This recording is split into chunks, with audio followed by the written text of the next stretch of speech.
আফগানিস্তানের পূর্বাঞ্চলে গভীর রাতে শক্তিশালী ভূমিকম্পে কুনার প্রদেশে নিহতের সংখ্যা 250 ছাড়িয়ে গেছে। এছাড়া আহত হয়েছেন আরও 500 জন। স্থানীয় কর্তৃপক্ষ জানিয়েছে ক্ষতিগ্রস্ত এলাকায় উদ্ধার অভিযান চলছে এবং কেন্দ্রীয় সরকার সর্বোচ্চ সম্পদ কাজে লাগানোর চেষ্টা করছে।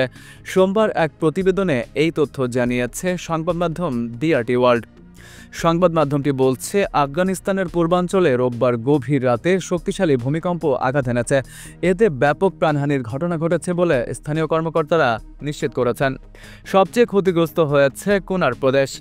আফগান তথ্য মন্ত্রণালয় তুর্কি সংবাদ সংস্থা আনাদোলুকে জানিয়েছে, সেখানে অন্তত 250 জন নিহত এবং 500 জন আহত হয়েছেন। যুক্তরাষ্ট্রের ভূতাত্ত্বিক জরিপ সংস্থা US জিওলজিক্যাল সার্ভে জানিয়েছে, রিক্টার স্কেলে ভূমিকম্পটির মাত্রা ছিল 6। জালালাবাদের পূর্ব উত্তর পূর্বে 27 কিলোমিটার দূরে এবং ভূগর্ভের 8 কিলোমিটার গভীরে এর উৎপত্তি হয়।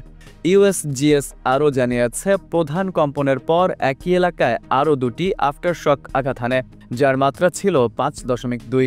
নানগারহার জনস্বাস্থ্য অধিদপ্তর জানিয়েছে, আহতদের স্থানীয় আঞ্চলিক হাসপাতালে নেওয়া হয়েছে।